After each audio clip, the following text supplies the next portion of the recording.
Ooty history, place to visit, transport, food, how to reach, stays, climate ಹಾಗೂ best season ಈ ಎಲ್ಲ ವಿಷಯಗಳನ್ನು ಈ ವಿಡಿಯೋ ಮೂಲಕ ತಿಳಿದುಕೊಳ್ಳೋಣ ಸ್ನೇಹಿತರೆ.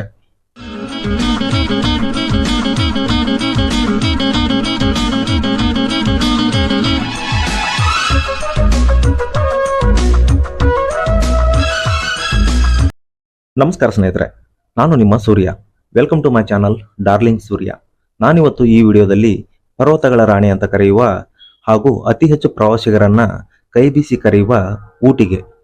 ಹೌದು ಸ್ನೇಹಿತರೆ, ನಾನು ನಿಮ್ಮನ್ನು ಈ ವಿಡಿಯೋದಲ್ಲಿ ಊಟಿ ಎಲ್ಲಿದೆ, ಊಟಿಗೆ ಹೇಗೆ ಹೋಗಬೇಕು, ಎಲ್ಲಿ ಸ್ಟೇ ಮಾಡಬೇಕು ಹಾಗೂ ಊಟಿಯಲ್ಲಿ ಮುಖ್ಯವಾಗಿ ಯಾವ ಯಾವ ಪ್ಲೇಸ್ಗಳನ್ನು ನೋಡಬೇಕು, ಎಂಟ್ರಿ ಫೀಸ್ ಎಷ್ಟು ಹಾಗೂ ನೀವು ಏನಾದರೂ ಊಟಿಗೆ ಬರೋ ಹಾಗಿದ್ರೆ ನಿಮಗೆ ಯಾರ ಒಂದು ಸಹಾಯ ಇಲ್ಲದೆ, ಯಾರ ಒಂದು ಗೈಡೆನ್ಸ್ ಇಲ್ಲದೇ ನೀವು ಊಟಿ ಟ್ರಿಪ್ ಅನ್ನ ಎಕ್ಸ್ಪ್ಲೋರ್ ಮಾಡೋ ಹಾಗಿದ್ರೆ ಈ ವಿಡಿಯೋ ನಿಮಗೆ ತುಂಬಾನೇ ಹೆಲ್ಪ್ ಆಗುತ್ತೆ ಅಂತ ನಾನು ಭಾವಿಸ್ತೇನೆ ಸ್ನೇಹಿತರೆ. ಪರ್ವತಗಳ ರಾಣಿ ಅಂತ ಕರೆಯುವ ಈ ಊಟಿಗೆ ನಮ್ಮ ಸೌತ್ ಇಂಡಿಯಾದ ತಮಿಳುನಾಡಿನ ನೀಲಗಿರಿ ಜಿಲ್ಲೆಯಲ್ಲಿದೆ ಸ್ನೇಹಿತರೆ. ಊಟಿ ಅಂತ ಹೇಳಿದ್ರೆ ಟೀ ಎಸ್ಟೇಟ್ ಹಾಗೂ ಟೀ ಪೌಡರ್ ಉತ್ಪನ್ನಗಳಿಗೆ ತುಂಬಾನೇ ಫೇಮಸ್. ಟೀ ಎಸ್ಟೇಟ್ ಅಲ್ಲದೆ ಇಲ್ಲಿರುವ ತಂಪಾದ ಆಹ್ಲಾದಕರ ಪರಿಸರವನ್ನು ಎಂಜಾಯ್ ಮಾಡಬೇಕಾದ್ರೆ, ಈ ಕೂಲ್ ಪ್ಲೆಜರ್ಮೆಂಟ್ ಎನ್ವೈರನ್ಮೆಂಟ್ ಅನ್ನ ಎಂಜಾಯ್ ಮಾಡಬೇಕಾದ್ರೆ ನೀವು ಅಂಕುಡೊಂಕಾದ ಹಾವಿನ ಆಕಾರದ ಘಾಟ್ ಸೆಕ್ಷನ್ ರೋಡ್ಗಳನ್ನ ದಾಟಿಕೊಂಡು ಬಂದ್ರೆ ನಿಮಗೆ ಅದ್ಭುತವಾದ ಹಚ್ಚು ಹಸೂರಿನ ಹುಲ್ಲುಗಾಡಿನ ಹಾಗೂ ಮಂಜಿನ ಪರ್ವತಗಳನ್ನ ನೋಡ್ಬೋದು, ಲೇಕ್ಸ್ ಗಳನ್ನ ನೋಡ್ಬೋದು ಹಾಗೂ ಡ್ಯಾಮ್ಸ್, ಒಂದೊಳ್ಳೆಯ ವಾಟರ್ ಫಾಲ್ಸ್ ಹಾಗೂ ದೆನ್ ಬಟಾನಿಕಲ್ ಗಾರ್ಡನ್ ಹಾಗೂ ಕರ್ನಾಟಕ ಗಾರ್ಡನ್ ಹಾಗೂ ಫಾರೆಸ್ಟ್ ಸಫಾರಿ ಹೋದ್ರೆ ನೀವು ಅಲ್ಲಿರುವ ಪ್ರಾಣಿಗಳನ್ನು ನೋಡಿ ಥ್ರಿಲ್ಲಿಂಗ್ ಆಗ್ಬೋದು. ಹಾಗೆ ಗೌರ್ಮೆಂಟ್ ಮ್ಯೂಸಿಯಂ ಅನ್ನ ನೋಡ್ಬೋದು ಹಾಗೂ ಇಲ್ಲಿನ ಹಳೆಯ ಜನರ ಕಲ್ಚರ್ ಹಾಗೂ ಇಲ್ಲಿ ಬಾಳಿದ ವಾಸಿಸುವ ವನ್ಯಮೃಗಗಳ ಬಗ್ಗೆ, ಅಲ್ಲದೆ ಇಲ್ಲಿ ಹಳೆಯ ಕಾಲದ ಮೌಂಟೇನ್ ಟ್ರೈನ್ಗಳನ್ನ ನೀವು ನೋಡಬಹುದು ಹಾಗೂ ಆಹ್ಲಾದಕರ ವಾತಾವರಣವನ್ನು ನೋಡಬಹುದು ಸ್ನೇಹಿತರೆ. ಹಾಗೆ ಇಲ್ಲಿರುವ ಪೈನ್ ಫಾರೆಸ್ಟ್, ಈ ಎಲ್ಲವನ್ನು ನೋಡಿ ಆನಂದಿಸೋಕೆ ಊಟಿ ಒಂದು ಬೆಸ್ಟ್ ಪ್ಲೇಸ್ ಅಂತ ಹೇಳ್ಬೋದು ಸ್ನೇಹಿತರೆ. ಹಾಗೆ ಈ ಊಟಿಯಲ್ಲಿ ಕುರಿಂಜಿ ಫ್ಲವರ್ ಅಂದ್ರೆ ತುಂಬಾ ಫೇಮಸ್ ಸ್ನೇಹಿತರೆ. ತುಂಬಾನೇ ರೇರ್ ಆಗಿ ಕಾಣಸಿಗುವ ಈ ನೀಲ ಕುರಿಂಜಿ ಫ್ಲವರ್ಗಳು ಈ ಊಟಿಯ ಪರ್ವತದ ಸಾಲುಗಳಲ್ಲಿ ತುಂಬಾನೇ ಇರುತ್ತದೆ ಸ್ನೇಹಿತರೆ. ನೀವು ಖಂಡಿತ ಇದನ್ನ ನೋಡಿ ಎಂಜಾಯ್ ಮಾಡಬಹುದು ಹಾಗೂ ಎಕ್ಸ್ಪ್ಲೋರ್ ಮಾಡಬಹುದು ಸ್ನೇಹಿತರೆ. ಊಟಿ ಹಿಸ್ಟ್ರಿ. ಬ್ರಿಟಿಷ್ ಕಂಪನಿ ಆಡಳಿತ ಸಮಯದಲ್ಲಿ ಕೊಯಂಬತ್ತೂರ್ ಕಲೆಕ್ಟರ್ ಆಗಿದ್ದ ಜಾನ್ ಸುಲಿವನ್ ಎಂಬವರಿಂದ 1818ರಲ್ಲಿ ಈ ಊಟಿಯನ್ನು ರಚಿಸಲಾಯಿತು ಅಂತ ಹೇಳಲಾಗುತ್ತದೆ. ಮೊದಲಿಗೆ ಒತ್ತಕಲ್ ಮಂಡೆಂಬ ಕರೆಯುತ್ತಿದ್ದ ಈ ಊಟಿಯು ಬ್ರಿಟಿಷರಿಂದ ಉದಗಮಂಡಲ ಎಂಬ ಹೆಸರಿನಿಂದ ಕರೆಯಲ್ಪಟ್ಟು ಆಮೇಲೆ ಶಾರ್ಟ್ ಆಗಿ ಊಟಿ ಅಂತ ಕರೆಯಲಾರಂಭಿಸಿದರು ಅಂತ ಹೇಳಲಾಗುತ್ತದೆ. ಸಮ್ಮರ್ ಟೈಮಲ್ಲಿ ವೆದರ್ ಎಂಜಾಯ್ ಮಾಡೋದಕ್ಕಾಗಿ ಅವರು ಕಟ್ಟಪಟ್ಟ ಈ ಕಲೆಕ್ಟರ್ ಆಫೀಸ್ ಇವಾಗ ಅವರ ನೆನಪಿಗಾಗಿ ಮೆಮೋರಿಯಲ್ ಬಿಲ್ಡಿಂಗ್ ನೀವು ಊಟಿ ಬಂದ್ರೆ ಇಲ್ಲಿ ನೋಡಬಹುದು ಸ್ನೇಹಿತರೆ. ಊಟಿಯಲ್ಲಿ ಇದು ಕೋತಗಿರಿ ಎಂಬ ಊರಲ್ಲಿ ಇರುತ್ತದೆ ಸ್ನೇಹಿತರೆ. ಇದು ಊಟಿ ಇದಕ್ಕೂ ಮುಂಚೆ ಹೇಗೆ ಇತ್ತೋ ಎನ್ನುವುದನ್ನು ತಿಳಿದುಕೊಳ್ಳೋಕೆ ಇಲ್ಲಿ ತುಂಬಾನೇ ಹಳೆಯ ಫೋಟೋಗಳನ್ನು ನೀವು ಇಲ್ಲಿ ಕಾಣಬಹುದು ಸ್ನೇಹಿತರೆ. ಈಗ ಇದು ನೀಲಗಿರಿಯಲ್ಲಿ ಮ್ಯೂಸಿಯಂ ಡಾಕ್ಯುಮೆಂಟರಿ ಸೆಂಟರ್ ಅಂದ್ರೆ ವಸ್ತು ಸಂಗ್ರಹಾಲಯವಾಗಿ ಕಾರ್ಯವನ್ನು ನಿರ್ವಹಿಸುತ್ತಿದೆ ಸ್ನೇಹಿತರೆ. ಖಂಡಿತ ಬಂದ್ರೆ ಮಿಸ್ ಮಾಡದೆ ನೋಡಿ ಸ್ನೇಹಿತರೆ.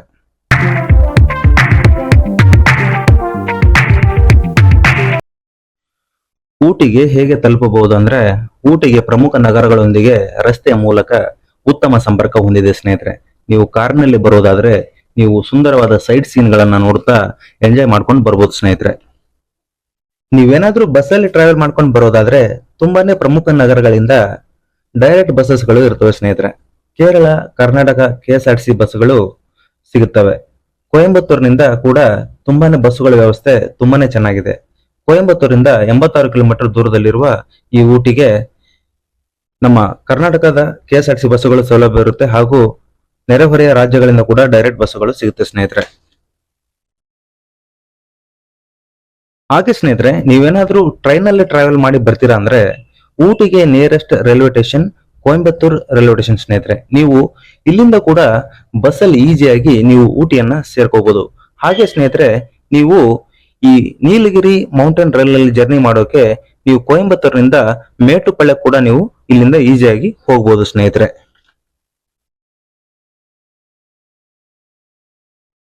ನೀವು ಫ್ಲೈಟ್ ಅಲ್ಲಿ ಬರೋದಾದ್ರೆ ನಿಮಗೆ nearest airport Coimbatore international airport ಇದೆ ಸ್ನೇಹಿತರೆ. ನೀವು ಇಲ್ಲಿಂದ ಕೂಡ ಫ್ಲೈಟ್ಗೆ ಕೂಡ ನೀವು ಬರ್ಬೋದು. ನಂತರ ಇಲ್ಲಿಂದ ಕಾರ್, ಕ್ಯಾಬ್ಸ್ ಹಾಗೂ ಟ್ರಾವೆಲ್ಸ್ ಬಸ್ ಇಂದ ನೀವು ಕೂಡ ಊಟಿಯನ್ನ ನೀವು ಸೇರ್ಕೋಬಹುದು ಸ್ನೇಹಿತರೆ. ಲೋಕಲ್ ಟ್ರಾನ್ಸ್ಪೋರ್ಟ್ ಸ್ನೇಹಿತರೆ, ಈ ಊಟಿಯಲ್ಲಿ ಲೋಕಲ್ ಟ್ರಾನ್ಸ್ಪೋರ್ಟ್ಸ್ ತುಂಬಾನೇ ಚೆನ್ನಾಗಿದೆ. ಎಲ್ಲ ಕಡೆ ಸೈಟ್ ಸೀನ್ ನೋಡುವಂತ ಪ್ಲೇಸ್ಗಳ ಪಕ್ಕದಲ್ಲೇ ನೀವು ತುಂಬಾ ಆಟೋ ಸ್ಟ್ಯಾಂಡ್ಗಳನ್ನ ನೀವು ನೋಡಬಹುದು ಸ್ನೇಹಿತರೆ. ನೀವೇನಾದ್ರೂ ಒಂದು ದಿನಕ್ಕೆ ಆಟೋ ಬುಕ್ ಮಾಡಿದ್ರೆ ಫುಲ್ ಡೇಗೆ 1200ರಿಂದ 1800ವರೆಗೂ ಚಾರ್ಜ್ ಮಾಡ್ತಾರೆ. ನೀವು ಆಟೋದವರ ಹತ್ತಿರ ರೇಟ್ ಫಿಕ್ಸ್ ಮಾಡಿಕೊಂಡು ಹೋಗ್ಬೋದು ಸ್ನೇಹಿತರೆ. ಒಂದು ದಿನದಲ್ಲಿ ಮುಖ್ಯವಾದ ಎಲ್ಲ ಪ್ಲೇಸ್ಗಳನ್ನು ಅವರು ಕರ್ಕೊಂಡು ಹೋಗಿ ತೋರಿಸ್ತಾರೆ. ಹಾಗೆ ಸ್ನೇಹಿತರೆ, ಅದೇ ತರಹ ಊಟಿಯಲ್ಲಿ ಟೌನ್ ಬಸ್ಗಳು ಇರುವುದನ್ನು ನೀವು ಇಲ್ಲಿ ಗಮನಿಸಬಹುದು. ಟೌನ್ ಬಸ್ಗಳು ಎಲ್ಲಾ ಪ್ಲೇಸ್ಗಳಲ್ಲಿ ನಿಲ್ಲಿಸೋದಿಲ್ಲ. ಮುಖ್ಯವಾದ ಸೈಟ್ ಸೀನ್ ಸ್ಟಾಪ್ಗಳಲ್ಲಿ ಮಾತ್ರ ಬಸ್ ಅನ್ನ ನಿಲ್ಲಿಸ್ತಾರೆ. ನೀವು ಬಸ್ಸಲ್ಲಿ ಹತ್ತೋದಕ್ಕೂ ಮುಂಚೆ ನೀವು ಎಲ್ಲಿಗೆ ಹೋಗ್ಬೇಕು ಅಂತ ಮೊದಲು ಫಿಕ್ಸ್ ಆಗಿ, ನಂತರ ಆ ಬಸ್ ಕಂಡಕ್ಟರ್ನ ಕೇಳಿ ಎಲ್ಲಿಗೆ ಹೋಗುತ್ತೆ ಅಂತ, ನಂತರ ನೀವು ಬಸ್ಸನ್ನ ಏರಿ ನೀವು ಮುಂದುವರಿಯಬಹುದು, ಟ್ರಾವೆಲ್ ಮಾಡಬಹುದು ಸ್ನೇಹಿತರೆ. ಇದೆಲ್ಲದರ ನಂತರ ಊಟಿಯಲ್ಲಿ ಯಾವ್ಯಾವ ಪ್ಲೇಸ್ಗಳಿದೆ ಬನ್ನಿ ಸ್ನೇಹಿತರೆ ನೋಡೋಣ.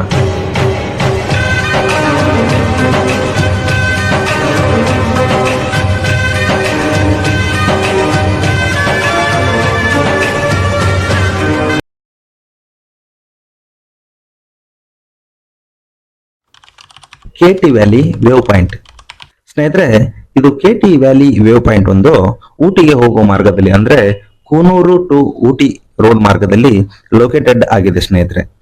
ತುಂಬಾನೇ ಬ್ಯೂಟಿಫುಲ್ ಪ್ಲೇಸ್ ಆಗಿದೆ ಸ್ನೇಹಿತರೆ ಇದು. ನೀವು ಇಲ್ಲಿಯೇ 10-15 ಮಿನಿಟ್ಸ್ ಹೋಗ್ಬೇಕಾದ್ರೆ ರಿಲ್ಯಾಕ್ಸ್ ಮಾಡ್ಕೊಂಡು ಟೈಮ್ ಸ್ಪೆಂಡ್ ಮಾಡಿ ಫೋಟೋ ಶೂಟ್ ಎಲ್ಲ ಮಾಡ್ಕೊಂಡು ರೀಲ್ಸ್ ಎಲ್ಲ ಮಾಡಬಹುದು ಸ್ನೇಹಿತರೆ. ತುಂಬಾನೇ ಬ್ಯೂಟಿಫುಲ್ ಆಗಿರೋ ಜಾಗ ಸ್ನೇಹಿತರೆ. ನೀವೇನಾದ್ರೂ ಊಟಿಗೆ ಬರ್ಬೇಕಾದ್ರೆ ಕೂನೂರು ಮಾರ್ಗವಾಗಿ ಬರ್ಬೇಕಾದ್ರೆ ಬಂದ್ರೆ ಖಂಡಿತ ಈ ಜಾಗವನ್ನು ಮಿಸ್ ಮಾಡದೆ ವೇವ್ ಪಾಯಿಂಟ್ ಅನ್ನ ನೋಡಿ ಸ್ನೇಹಿತರೆ, ತುಂಬಾನೇ ಚೆನ್ನಾಗಿದೆ.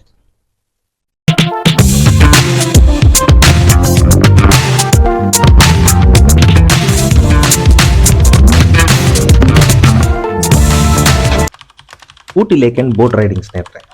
ಊಟಿ ಲೇಕ್ ಇದಕ್ಕೆ entry fees per person 15 rupees charge ಮಾಡ್ತಾರೆ. ಇದು ಒಂದು ಆರ್ಟಿಫಿಷಿಯಲ್ ಕನ್ಸ್ಟ್ರಕ್ಟೆಡ್ ಲೇಕ್ ಅಂತಾನೆ ಹೇಳ್ಬೋದು ಸ್ನೇಹಿತರೆ. ಈ ಸುಂದರವಾದ ಕೆರೆಯಲ್ಲಿ ಮುಖ್ಯವಾಗಿ ಮೀನುಗಾರಿಕೆ ಸ್ನೇಹಿತರೆ. ನಂತರ ಇದು ಪ್ರವಾಸಿ ಕೇಂದ್ರವಾಗಿ ಮಾರ್ಪಾಡು ಮಾಡಿ ಬೋಟಿಂಗ್ ರೈಡ್ ಕೂಡ ಮಾಡ್ತಾ ಬಂದಿದ್ದಾರೆ. ಇಲ್ಲಿ ಮೊದಲ ಅಟ್ರಾಕ್ಷನ್ ಅಂದ್ರೆ ಬೋಟಿಂಗ್. ಇಲ್ಲಿ ತುಂಬಾನೇ ಬಗೆಯ ಬೋಟಿಂಗ್ ರೈಡ್ ಕೂಡ ಇದೆ ಸ್ನೇಹಿತರೆ. ಪೆಡಲ್ ಬೋಟ್, ರಾವ್ ಬೋಟ್ ಹಾಗೂ ಮೋಟಾರ್ ಬೋಟ್ ಅನ್ನೋ ಹಾಗೆ 3 ಬಗೆಯ ಬೋಟಿಂಗ್ ಗಳನ್ನ ನಾವಿಲ್ಲಿ ಎಕ್ಸ್ಪ್ಲೋರ್ ಅನ್ನ ಮಾಡಬಹುದು ಸ್ನೇಹಿತರೆ. ಹಾಗೆ ಇಲ್ಲಿ ವಿಶಾಲವಾದ ಕಾರ್ ಪಾರ್ಕಿಂಗ್ ಕೂಡ ನೀವು ಇಲ್ಲಿ ನೋಡಬಹುದು ಸ್ನೇಹಿತರೆ. ಹಾಗೆ ಸ್ನೇಹಿತರೆ, ಪೆಡಲ್ ಬೋಟಿಗೆ 30 ಮಿನಿಟ್ಸ್ಗೆ 2 ಪರ್ಸನ್ಗೆ 300ರಿಂದ 600 ರೂಪಾಯಿ ಚಾರ್ಜ್ ಮಾಡ್ತಾರೆ.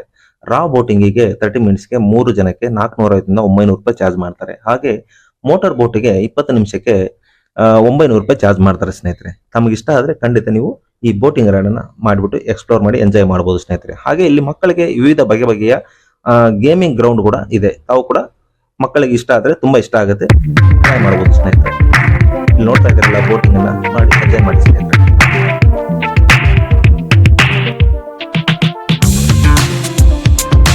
ಸ್ಟೋನ್ ಹೌಸ್ ಸ್ನೇಹಿತರೆ, ಊಟಿಯ ಪ್ರಮುಖ ಐತಿಹಾಸಿಕ ಸ್ಮಾರಕಗಳಲ್ಲಿ ಈ ಕಲ್ಲಿನ ಮನೆಯು ಒಂದು ಸ್ನೇಹಿತರೆ. ಇದು ಒಂದು ಹಳೆಯ ಊಟಿಯಲ್ಲಿ ಜಾನ್ ಸುಲಿವನ್ ನಿರ್ಮಿಸಿದ ಮೊದಲ ಬಾಂಗ್ಲೆ ಇದಾಗಿತ್ತು ಅಂತ ಇದೆ ಹೇಳ್ತಾರೆ ಸ್ನೇಹಿತರೆ. ಇವಾಗ ಇದು ನೀಲಗಿರಿ ಪ್ರದೇಶದಲ್ಲಿ ವಾಸಿಸುತ್ತಿದ್ದ ಅನೇಕ ರೀತಿಯ ಪಕ್ಷಿಗಳ ಮತ್ತು ಪ್ರಾಣಿಗಳ ಹಾಗೂ ಅಲ್ಲಿನ ಜನರ ಊಟಿಯಲ್ಲಿ ಬಳಸಿದ್ದ ಹಳೆಯ ದಿನಗಳಲ್ಲಿ ಅಲ್ಲಿ ಹೇಗೆ ವಾಸಿಸುತ್ತಿದ್ದರು ಮತ್ತು ಅವರ ಪಾತ್ರೆಗಳು, ಅವರ ಬಟ್ಟೆಗಳು, ಆಗಿನ ಆಯುಧಗಳು, ವೆಪನ್ಸ್ ಇದೆಲ್ಲ ಹೇಗಿತ್ತು ಅನ್ನೋದನ್ನ ನಾವು ಇಲ್ಲಿ ಬಂದ್ರೆ ಮ್ಯೂಸಿಯಂ ತರ ಮಾಡಿದ್ದಾರೆ ಸ್ನೇಹಿತರೆ. ಬಂದ್ರೆ ಖಂಡಿತ ಇದನ್ನ ನೀವು ಮಿಸ್ ಮಾಡದೆ ನೋಡಿ ಸ್ನೇಹಿತರೆ.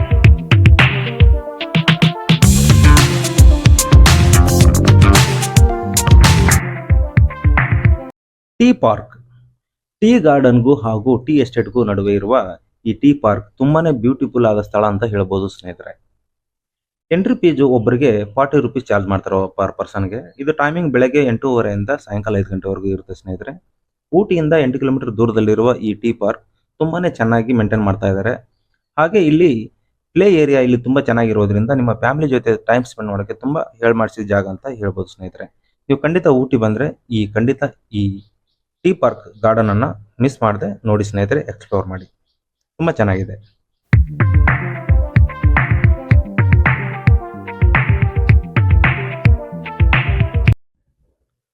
ದೊಡ್ಡ ಬೆಟ್ಟ ಪೀಕ್. ನೀಲಗಿರಿ ಬೆಟ್ಟಗಳಲ್ಲಿ ಅಡಗಿರುವ ಈ ದೊಡ್ಡ ಬೆಟ್ಟ ಶಿಖರ ತಮಿಳುನಾಡಿನ ಅತಿ ಎತ್ತರವಾದ ಬೆಟ್ಟವಾಗಿ ಹೆಸರುವಾಸಿಯಾಗಿದೆ. ಇದು ಸಮುದ್ರ ಮಟ್ಟದಿಂದ ಸುಮಾರು 8648 ಅಡಿ ಎತ್ತರದಲ್ಲಿರುತ್ತದೆ. ಈ ದೊಡ್ಡ ಬೆಟ್ಟ ಶಿಖರವು ಊಟಿಯಿಂದ 8 ಕಿಲೋಮೀಟರ್ ದೂರದಲ್ಲಿದೆ ಸ್ನೇಹಿತರೆ. ಈ ಜಾಗದಲ್ಲಿ ಅತಿ ಎತ್ತರವಾದ ಈ ಪ್ರದೇಶದಿಂದ ವೇವ್ ಅನ್ನ ನೋಡೋದಕ್ಕೆ ಇಲ್ಲಿ ವೇವ್ ಪಾಯಿಂಟ್ ಅನ್ನ ನಾವಿಲ್ಲಿ ಕಾಣಬಹುದು ಸ್ನೇಹಿತರೆ. ಪರ್ ಪರ್ಸನ್ ಒಬ್ಬರಿಗೆ 10 ರೂಪೀಸ್ ಚಾರ್ಜ್ ಮಾಡ್ತಾರೆ. ಹಾಗೆ ಇಲ್ಲಿ ಸುತ್ತಲೂ ವೇವ್ ಪಾಯಿಂಟ್ ಸುತ್ತಲೂ ಸುಂದರವಾದ ಗಾರ್ಡನ್ ಅನ್ನ ನೋಡಬಹುದು ಸ್ನೇಹಿತರೆ. ಹಾಗೆ ಇಲ್ಲಿ ದೊಡ್ಡ ಬೆಟ್ಟ ಪೀಕ್ ಅಲ್ಲಿ ನೀವು ಉತ್ತಮವಾದ ಬಟ್ಟೆಗಳು, ಸ್ವೆಟರ್ಗಳು ಹಾಗೂ ಲೋಕಲ್ ಫುಡ್ ಗಳನ್ನ ಟೇಸ್ಟ್ ಮಾಡಬಹುದು ಸ್ನೇಹಿತರೆ. ಇದರ ಟೈಮಿಂಗ್ ಒಂದು ಬೆಳಗ್ಗೆ 10 ಗಂಟೆಯಿಂದ ಸಾಯಂಕಾಲ 5 ಗಂಟೆ ಲಾಸ್ಟ್ ಸ್ನೇಹಿತರೆ. ಊಟಿ ಬಂದ್ರೆ ಖಂಡಿತ ದೊಡ್ಡ ಬೆಟ್ಟ ಪೀಕ್ ಅನ್ನ ನೋಡೋದನ್ನ ಮಿಸ್ ಮಾಡಬೇಡಿ ಸ್ನೇಹಿತರೆ.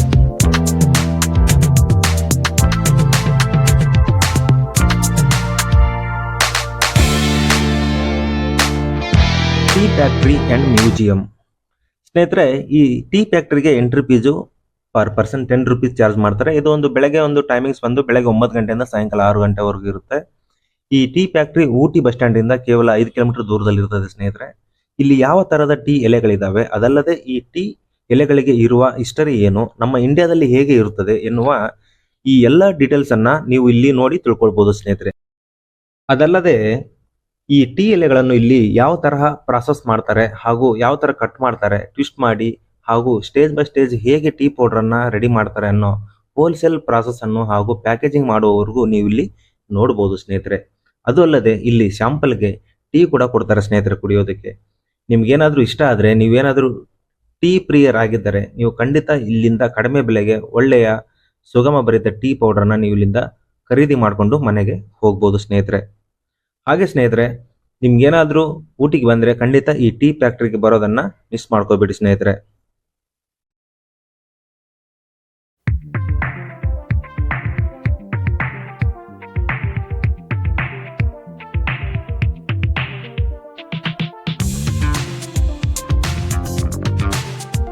ಟೀ ಫ್ಯಾಕ್ಟ್ರಿ ನೋಡಿದಾಯ್ತು, ಬನ್ನಿ ಚಾಕ್ಲೇಟ್ ಫ್ಯಾಕ್ಟ್ರಿಗೆ ಒಂದು ವಿಸಿಟ್ ಕೊಟ್ಟು ಬರೋಣ. ಇದು ದೊಡ್ಡ ಬೆಟ್ಟ ಟ್ರೇಡರ್ಸ್ ಅವ್ರದ್ದೇ home made chocolate factory. Chocolate ಫ್ಯಾಕ್ಟ್ರಿಗೆ ಎಂಟ್ರಿ ಕೊಡ್ತಾನೆ ನಮಗೆ ಕಾಂಪ್ಲಿಮೆಂಟರಿ ಚಾಕ್ಲೇಟ್ಸ್ ಸಿಗ್ತದೆ. ಇಲ್ಲಿ ನೀವು ರೆಡಿ ಆಗಿರೋ ಚಾಕ್ಲೇಟ್ ಲಿಕ್ವಿಡ್ ನ ಟ್ರೇ ಅಲ್ಲಿ ಫಿಲ್ ಮಾಡ್ತಿರೋದು ನೋಡಬಹುದು. ಡಿಫ್ರೆಂಟ್ ಶೇಪ್ಸ್ ಮೋಲ್ಡ್ ಅಲ್ಲಿ ಫಿಲ್ ಮಾಡಿ ಸಾಲಿಡಿಫೈ ಮಾಡಿರ್ತಾರೆ. ಈ ಮಷಿನ್ಗೆ drum roaster or nut roaster machine ಅಂತಾರೆ. ಈ ಮಷಿನ್ ಇದರಲ್ಲಿರೋ ನಟ್ಸ್ ಗಳನ್ನ ರೋಸ್ಟ್ ಮಾಡಿ ಡ್ರೈ ಮಾಡಿ ಮಾಯಿಶ್ಚರ್ನ ರಿಮೂವ್ ಮಾಡುತ್ತೆ.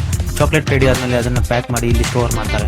ಚಾಕ್ಲೇಟ್ ಫ್ಯಾಕ್ಟರಿಯಲ್ಲಿ ಅವ್ರು ಪ್ರಿಪೇರ್ ಮಾಡಿರೋ ಡಿಫ್ರೆಂಟ್ ವೆರೈಟಿ ಚಾಕ್ಲೇಟ್ಸ್ ನ ಗ್ರಾಮ್ಸ್ ಲೆಕ್ಕದಲ್ಲಿ ಸೆಲ್ ಮಾಡ್ತಾರೆ. ಬಂದ ತಕ್ಷಣ ಅಪೋಸಿಟ್ ಅಲ್ಲಿ ಒಂದು ಒಳ್ಳೆ ವ್ಯೂ ಸಿಕ್ತು, ನೋಡ್ಕೊಂಡ್ಬಿಡಿ.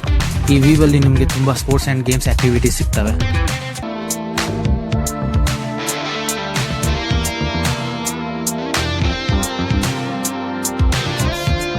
ಗೌರ್ಮೆಂಟ್ ಬಟಾನಿಕಲ್ ಗಾರ್ಡನ್ ಸ್ನೇಹಿತರೆ, ಇದು entry fees per person 15 rupees charge ಮಾಡ್ತಾರೆ. ಇದು ಊಟಿ ಬಸ್ ಸ್ಟ್ಯಾಂಡ್ ಇಂದ ಕೇವಲ 2 ಕಿಲೋಮೀಟರ್ ದೂರದಲ್ಲಿರ್ತದೆ ಸ್ನೇಹಿತರೆ. ಈ ಬೊಟಾನಿಕಲ್ ಗಾರ್ಡನ್ ಈ ದೊಡ್ಡ ಬೆಟ್ಟಕ್ಕೆ ಹೋಗುವ ಮಾರ್ಗದಲ್ಲಿರ್ತದೆ ಸ್ನೇಹಿತರೆ. ಪ್ರಪಂಚದಲ್ಲೇ ಕೆಲವು ದೇಶಗಳಲ್ಲಿ ಕಂಡುಬರುವ ಸಸ್ಯಕಾಶಿಗಳನ್ನು ನಾವಿಲ್ಲಿ ನೋಡಬಹುದು ಸ್ನೇಹಿತರೆ. ಹಾಗೆ ಪ್ರವಾಸಿಗರನ್ನು ಆಕರ್ಷಿಸುವ ಬಗೆ ಬಗೆಯ ಹೂ ಗಿಡಗಳನ್ನು ನಾವಿಲ್ಲಿ ನೋಡಬಹುದು. ಹಾಗೆ ನಮ್ಮ ಬೆಂಗಳೂರಿನ ಲಾಲ್ಬಾಗ್ ಅಲ್ಲಿ ಪ್ರತಿ ವರ್ಷ ಆಗಸ್ಟ್ ತಿಂಗಳಲ್ಲಿ ಫಲಪುಷ್ಪ ಪ್ರದರ್ಶನ ನಡೆಸುವ ಹಾಗೆ ಈ ಬೊಟಾನಿಕಲ್ ಗಾರ್ಡನ್ ನಲ್ಲಿ ಕೂಡ ಪ್ರತಿ ವರ್ಷ ಮೇ ತಿಂಗಳಲ್ಲಿ ಫಲಪುಷ್ಪ ಪ್ರದರ್ಶನವನ್ನು ಮಾಡ್ತಾರೆ ಸ್ನೇಹಿತರೆ. ಇದನ್ನು ನೋಡ್ಲಿಕ್ಕೆ ಲಕ್ಷಾಂತರ ಪ್ರವಾಸಿಗಳು ಆಗಮಿಸುತ್ತಾರೆ ಅಂತ ಹೇಳಲಾಗುತ್ತದೆ ಸ್ನೇಹಿತರೆ. ಹಾಗೆ ಇದು 50 ಎಕರೆ ವಿಸ್ತೀರ್ಣದಲ್ಲಿರುವ ಈ ಬೊಟಾನಿಕಲ್ ಗಾರ್ಡನ್ ಅನ್ನು ಇಲ್ಲಿನ ತಮಿಳುನಾಡು ಸರ್ಕಾರ ತುಂಬಾನೇ ಚೆನ್ನಾಗಿ ಮೇಂಟೈನ್ ಮಾಡ್ತಾ ಇದ್ದಾರೆ. ಇದು ಟೈಮಿಂಗ್ ಬೆಳಗ್ಗೆ 7 ಗಂಟೆಯಿಂದ ಸಾಯಂಕಾಲ 6 ಗಂಟೆವರೆಗೂ ಇರ್ತದೆ ಸ್ನೇಹಿತರೆ. ಖಂಡಿತ ನೀವು ಊಟಿಗೆ ಬಂದ್ರೆ ಖಂಡಿತ ಈ ಬೊಟಾನಿಕಲ್ ಗಾರ್ಡನ್ ನ ಮಿಸ್ ಮಾಡದೆ ನೋಡ್ಕೊಂಡು ಹೋಗಿ ಸ್ನೇಹಿತರೆ. ಒಂದು ಕ್ಷಣ ನಮ್ಮ ಬೆಂಗಳೂರು ಲಾಲ್ಬಾಗ್ ಅನ್ನೇ ನೆನಪಿಸುವಂತ ಈ ಗಾರ್ಡನ್ ಅನ್ನ ನೀವು ಖಂಡಿತ ಇಲ್ಲಿ ರಿಲ್ಯಾಕ್ಸ್ ಮಾಡ್ಕೊಂಡು ರೀಲ್ಸ್ ಮಾಡ್ಕೊಂಡು ಫೋಟೋ ಶೂಟ್ ಎಲ್ಲ ಮಾಡ್ಕೋಬಹುದು ಸ್ನೇಹಿತರೆ.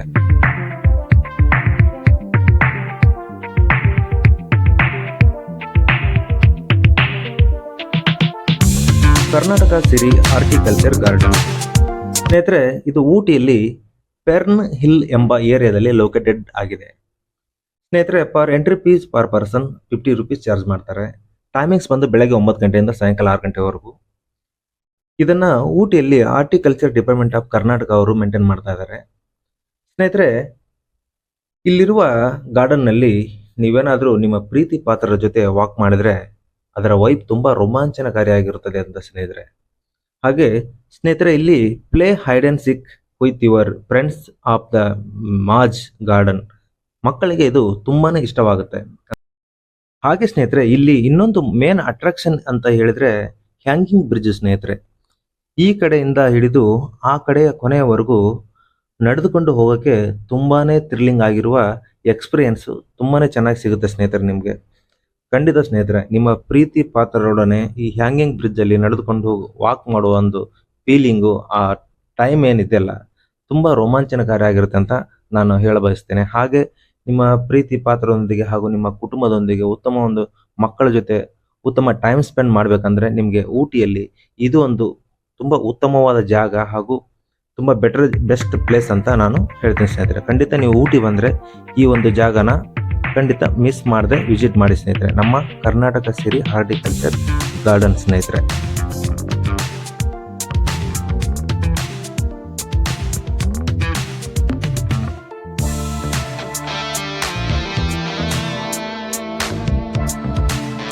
ಪೈನ್ ಫಾರೆಸ್ಟ್ ಊಟಿಯಿಂದ 8 ಕಿಲೋಮೀಟರ್ ಡಿಸ್ಟೆನ್ಸ್ ಅಲ್ಲಿ ಲೊಕೇಟೆಡ್ ಆಗಿರುವ ಈ ಪೈನ್ ಫಾರೆಸ್ಟ್ ತುಂಬಾನೇ ಫೇಮಸ್ ಆಗಿರುವ ಒಂದು ಶೂಟಿಂಗ್ ಸ್ಪಾಟ್.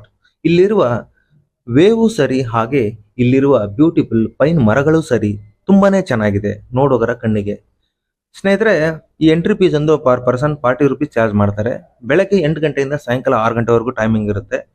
ಇಲ್ಲಿ ನೀವು ತುಂಬಾನೇ ಬಗೆಯ ತುಂಬಾ ಎತ್ತರವಾಗಿ ಬೆಳೆದ ಪೈನ್ ಮರಗಳನ್ನು ನೀವು ಇಲ್ಲಿ ನೋಡಬಹುದು ಸ್ನೇಹಿತರೆ. ಹಾಗೆ ಇಲ್ಲಿ ತುಂಬಾ ಸಿನಿಮಾಗಳನ್ನ ಇಲ್ಲಿ ಶೂಟಿಂಗ್ ಅನ್ನ ಮಾಡಿರ್ತಾರೆ ಸ್ನೇಹಿತರೆ. ಕನ್ನಡ, ತಮಿಳು, ತೆಲುಗು ಎಲ್ಲಾ ಭಾಷೆಯ ಬಾಲಿವುಡ್ ಸಿನಿಮಾಗಳನ್ನು ಕೂಡ ಇಲ್ಲಿ ತುಂಬಾನೇ ಸಿನಿಮಾಗಳನ್ನ ಇಲ್ಲಿ ಶೂಟಿಂಗ್ ಮಾಡಿದ್ದಾರೆ. ನೀವು ಇಲ್ಲಿ ಬಂದ್ರೆ ಫೋಟೋ ಶೂಟ್ಗಳನ್ನೆಲ್ಲ ಮಾಡ್ಬೋದು, ಹಾಗೆ ರೀಲ್ಸ್ ಗಳನ್ನೆಲ್ಲ ಮಾಡ್ಬೋದು. ಹಾಗೆ ಸ್ನೇಹಿತರೆ, ಈ ಪೈನ್ ಫಾರೆಸ್ಟ್ ಇಂದ ಸ್ವಲ್ಪ ಕೆಳಗಡೆ ಬಂದ್ರೆ ನೀವು ನೋಡ್ಕೊಂಡ್ ಬಂದ್ರೆ ಒಂದು ಸುಂದರವಾದ ಕೆರೆಯನ್ನು ನೀವು ನೋಡಬಹುದು ಸ್ನೇಹಿತರೆ. ಅದ್ಭುತವಾದ ಶೂಟಿಂಗ್ ಸ್ಪಾಟ್ ಹಾಗೂ ಅದ್ಭುತವಾದ ಫೋಟೋ ಶೂಟ್ ಜಾಗ ಸ್ನೇಹಿತರೆ. ನೀವು ಖಂಡಿತ ನೀವು ಇಲ್ಲಿ ಬಂದ್ರೆ ಮಿಸ್ ಮಾಡದೆ ನೋಡಿ ಸ್ನೇಹಿತರೆ. ಹಾಗೆ ಇಲ್ಲಿ 1000 ವರ್ಷಗಳ ಹಳೆಯ ಪೈನ್ ಮರಗಳನ್ನು ಕೂಡ ನಾವಿಲ್ಲಿ ಕೆಳಗೆ ಬಿದ್ದಿರೋದನ್ನ ನೋಡಬಹುದು. ಅಮೇಜಿಂಗ್ ಆಗಿರುವ ಈ ಲೇಕ್ ಅನ್ನ ನೋಡಲು ಮರೆಯಬೇಡಿ ಸ್ನೇಹಿತರೆ ಊಟಿ ಬಂದ್ರೆ.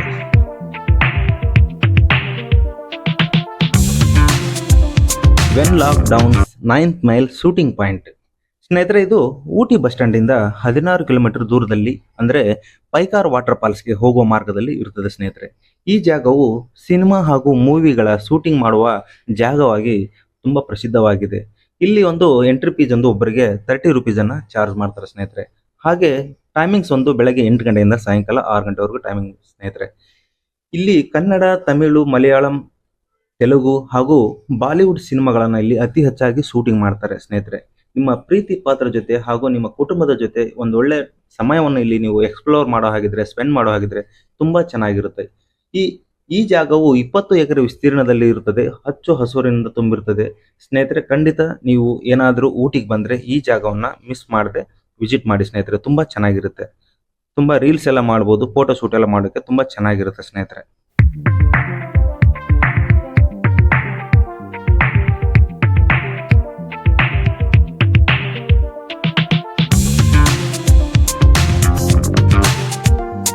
ಪೈಕಾರ್ ವಾಟರ್ ಫಾಲ್ಸ್ ಸ್ನೇಹಿತರೆ, ಪೈಕಾರ್ ವಾಟರ್ ಫಾಲ್ಸ್ ಇದು ಊಟಿಯಿಂದ 22 ಕಿಲೋಮೀಟರ್ ದೂರದಲ್ಲಿದೆ ಸ್ನೇಹಿತರೆ. ಇದರ ಎಂಟ್ರೆನ್ಸ್ ಫೀಸ್ ಒಂದು ಪರ್ ಪರ್ಸನ್ 30 ರೂಪೀಸ್ ಅನ್ನ ಚಾರ್ಜ್ ಮಾಡ್ತಾರೆ.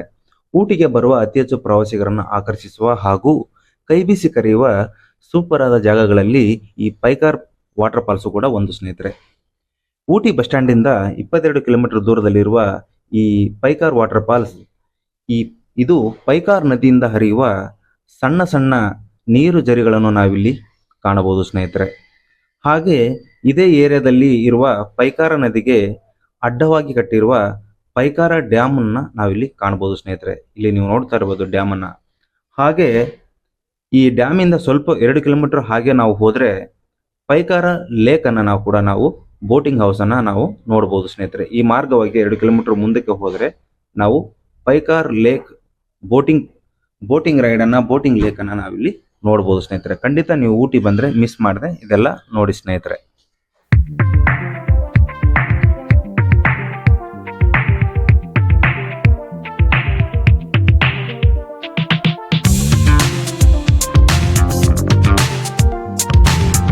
ಎಮರಾಲ್ಡ್ ಲೇಕ್ ಸ್ನೇಹಿತರೆ, ಎಮರಾಲ್ಡ್ ಎನ್ನುವ ಗ್ರಾಮದಲ್ಲಿ ವಿಲೇಜ್ ಅಲ್ಲಿ ಲೊಕೇಟೆಡ್ ಆಗಿರುವ ಕಾರಣ ಇದನ್ನ ಎಮರಾಲ್ಡ್ ಲೇಕ್ ಅಂತ ಕರೀತಾರೆ ಸ್ನೇಹಿತರೆ.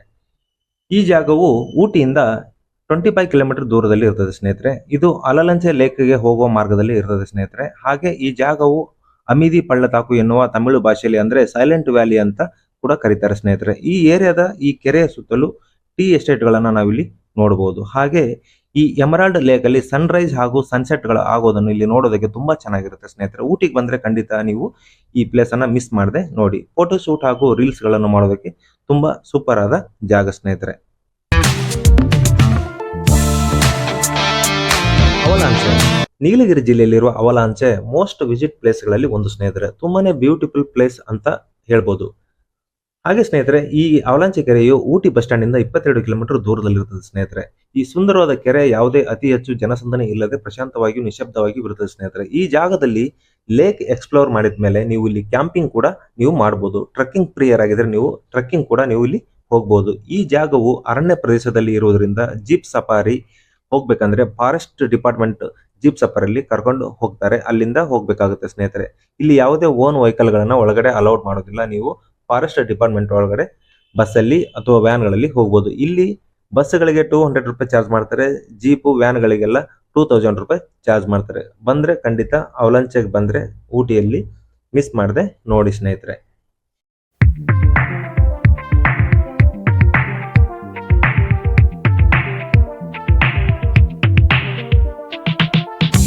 Heritage train. Nilgiri mountain railway ಮೇಟುಪಾಳ್ಯದಿಂದ ಊಟಿಯವರೆಗೂ ಟ್ರೈನ್ ಸರ್ವಿಸ್ ಅನ್ನ ಯೂಸ್ ಮಾಡಬಹುದು ಸ್ನೇಹಿತರೆ. ಭಾರತದಲ್ಲಿರುವ ತುಂಬಾ ಹಳೆಯದಾದ ಮೌಂಟೇನ್ ರೈಲುಗಳಲ್ಲಿ ಇದು ಕೂಡ ಒಂದು ಸ್ನೇಹಿತರೆ. ಈ ಊಟಿಗೆ ಉದಗಮಂಡಲಂ ಅಂತ ಕರೀತಾರೆ ಸ್ನೇಹಿತರೆ. ಇದು ಆಂಗ್ಲರ ಭಾಷೆಯಲ್ಲಿ ಉದಗಮಂಡಲಂ ಅಂತ, ಈಗ ಸ್ವೀಟ್ ಅಂಡ್ ಶಾರ್ಟ್ ಆಗಿ ಊಟಿ ಅಂತ ಕರೀತಾ ಇದ್ದಾರೆ.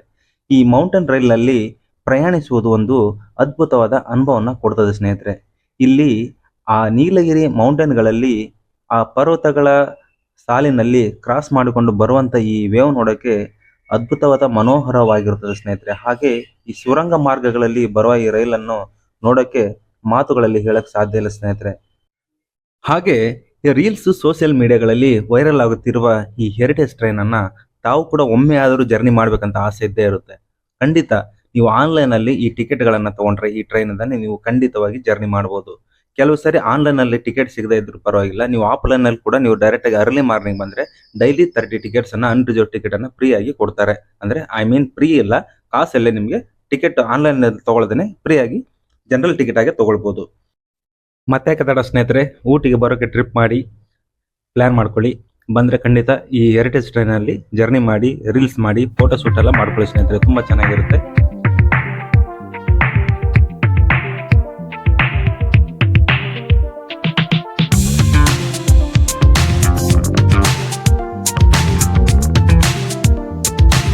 ಸ್ನೇಹಿತರೆ, ಊಟಿಯಲ್ಲಿ ಸ್ಟೇ ಮಾಡೋದಕ್ಕೆ ತುಂಬಾನೇ ಆಪ್ಷನ್ಸ್ ಗಳಿದಾವೆ. ನಿಮ್ಮ ಬಜೆಟ್ಗೆ ಹೊಂದೋ ತರ, ನಿಮ್ಮ ಅನುಕೂಲಕ್ಕೆ ತಕ್ಕ ಹಾಗೆ ನೀವು ರೂಮ್ಸ್, ರೆಸಾರ್ಟ್ಸ್ ಹಾಗೆ ಕಾಟೇಜ್ ಗಳನ್ನ ಆಯ್ಕೆ ಮಾಡ್ಕೋಬಹುದು. ಊಟಿಯಲ್ಲಿ ಮೇನ್ ಸಿಟಿಯಲ್ಲಿ ತುಂಬಾನೇ ಹೋಟೆಲ್ಸ್ ಹಾಗೂ ಲಾಡ್ಜ್ ಗಳನ್ನ ನೀವು ನೋಡಬಹುದು. ಹಾಗೆ ಫ್ಯಾಮಿಲಿ ಫ್ರೆಂಡ್ಲಿ ರೆಸಾರ್ಟ್ ಗಳನ್ನ ಆಯ್ಕೆ ಮಾಡ್ಕೋಬಹುದು. ಅದಲ್ಲದಿದ್ದರೆ ಟೀ ಎಸ್ಟೇಟ್ ಅಲ್ಲಿ ತುಂಬಾನೇ ಬಂಗ್ಲೋಸ್ ಹಾಗೂ ಸ್ಟೇ ಮಾಡೋ ಹಾಗಿದ್ರೆ ಸ್ಟೇ ರೂಮ್ ಗಳೆಲ್ಲ ಅದಕ್ಕೆ ತಕ್ಕ ಹಾಗೆ ಆಪ್ಷನ್ಸ್ ಅಲ್ಲಿ ಇರುತ್ತೆ. ಹಾಗೆ ಇಲ್ಲಿ ತುಂಬಾನೇ ಕಾಟೇಜಸ್ ಗಳು ಇರ್ತವೆ, ಸಿಟಿಯಲ್ಲಿ ಇದಾವೆ. ಹಾಗೆ ಸಿಟಿ ಔಟ್ ಸೈಡ್ ಕೂಡ ತುಂಬಾನೇ ಇದಾವೆ ಸ್ನೇಹಿತರೆ. ನಿಮ್ಮ ಅನುಕೂಲಕ್ಕೆ ತಕ್ಕ ಹಾಗೆ ನೋಡ್ಕೊಂಡು ನೀವು ರೂಮ್ಸ್ ಗಳನ್ನ ತಗೋಬಹುದು. ಯಾವುದೇ ತೊಂದರೆಗಳು ಇಲ್ಲ. ಯಾವುದಕ್ಕೂ ಒಂದ್ಸರಿ ರೂಮ್ ತಗೊಳ್ಳೋದಕ್ಕೂ ಮುಂಚೆ ಚೆಕ್ ಮಾಡ್ಬಿಟ್ಟು ತಗೊಳ್ಳಿ ಸ್ನೇಹಿತರೆ.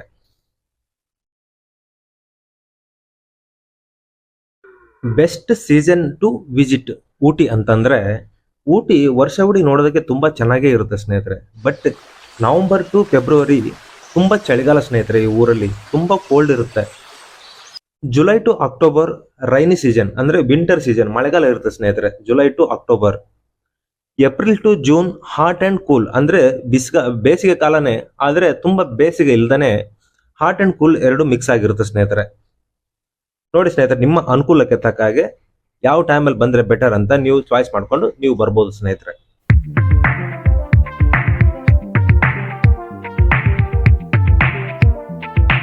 ಸ್ನೇಹಿತರೆ, ನೀವೇನಾದ್ರೂ ಊಟಿಗೆ ಬಂದ್ರೆ ಮುಖ್ಯವಾಗಿ ನೀವು ನೋಡಬಹುದಾದ ಎಲ್ಲಾ ಪ್ಲೇಸ್ಗಳನ್ನು ಈ ವಿಡಿಯೋದಲ್ಲಿ ತಿಳಿಸಿದ್ದೇನೆ. ನೀವೇನಾದ್ರೂ ಇದಕ್ಕೂ ಮುಂಚೆ ನೀವೇನಾದ್ರೂ ಊಟಿಗೆ ಬಂದಿದ್ರೆ ನೀವು ಯಾವ ಪ್ಲೇಸ್ಗಳನ್ನು ನೋಡಿದೀರಾ, ನಿಮ್ಮ ಎಕ್ಸ್ಪೀರಿಯನ್ಸ್ ಹೇಗಿತ್ತು, ಹಾಗೂ ನಿಮ್ಮ ಅನಿಸಿಕೆಗಳು ಏನಾದ್ರೂ ಇದ್ರೆ ಹಾಗೂ ಡೌಟ್ಗಳಿದ್ರೆ ಖಂಡಿತ ಕಮೆಂಟ್ಗಳ ಮೂಲಕ ನನಗೆ ತಿಳಿಸಿ ಸ್ನೇಹಿತರೆ. ಈ ವಿಡಿಯೋ ಇಷ್ಟ ಆದ್ರೆ ದಯವಿಟ್ಟು ಲೈಕ್ ಮಾಡಿ, ಹಾಗೆ ನಿಮ್ಮ ಸ್ನೇಹಿತರಿಗೂ ಶೇರ್ ಮಾಡಿ. ಇದೇ ತರಹ ಬೆಸ್ಟ್ ಆದ ಟೂರಿಸ್ಟ್ ಪ್ಲೇಸ್ಗಳ ಬಗ್ಗೆ ತಿಳ್ಕೊಳ್ಬೇಕಾ, ಬೆಸ್ಟ್ ಪ್ಲೇಸ್ ವಿಡಿಯೋಗಳನ್ನ ನೋಡ್ಬೇಕಂದ್ರೆ ತಾವು ದಯವಿಟ್ಟು ಈ ಡಾರ್ಲಿಂಗ್ ಸೂರ್ಯ ಚಾನಲ್ಗೆ ಸಬ್ಸ್ಕ್ರೈಬ್ ಮಾಡಿ ಸ್ನೇಹಿತರೆ, ಸಪೋರ್ಟ್ ಮಾಡಿ. ಹಾಗೆ ಈ ಕನ್ನಡಿಗನ ಪ್ರಯತ್ನಕ್ಕೆ ನಮ್ಮ ಕನ್ನಡಿಗರ ಆಶೀರ್ವಾದ ಸದಾ ಇರುತ್ತೆ ಅಂತ ಹೇಳ್ತಾ ಇನ್ನೊಂದು ವಿಡಿಯೋ ಜೊತೆ ಮತ್ತೆ ಸಿಗ್ತೀನಿ. ನಮಸ್ಕಾರ ಸ್ನೇಹಿತರೆ.